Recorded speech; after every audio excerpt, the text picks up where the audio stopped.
ঢাকা সিলেট যে মহাসড়ক 6 লেনের কাজ শুরু হয়েছে ফ্যাসিস্ট সরকারের আমলে, কিন্তু এটা দেখে মনে হচ্ছে এটা বোধহয় আগ্রার তাজমহল জাতীয় কিছু হবে।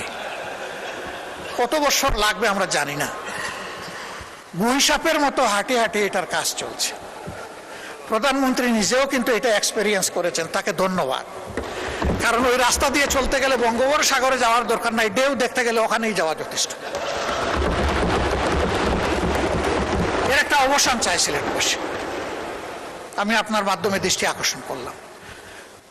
যোগাযোগ মন্ত্রী মহোদয় আছেন, মন খারাপ করবেন না, আপনাকে সাহায্য করার জন্য বলেছি।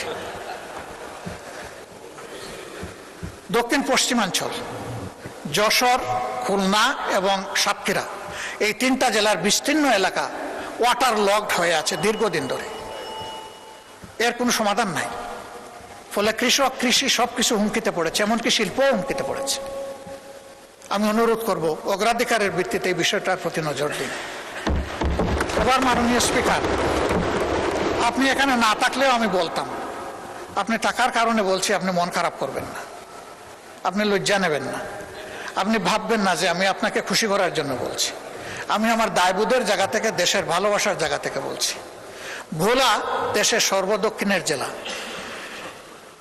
এই জেলাটি অন্য কোনো জেলার সাথে স্থলভাগে সংযুক্ত নয়, এটাও একটা ওয়াটার লক জেলা। এটা বাংলাদেশের অংশ, তাদের অধিকার রয়েছে বাংলাদেশের অন্যান্য সকল জায়গার যোগাযোগ ব্যবস্থার যে সুবিধা তারা পেয়ে আসছেন, ভোলা এখন এটা পেতে চায়, এটা পাওয়া তাদের অধিকার।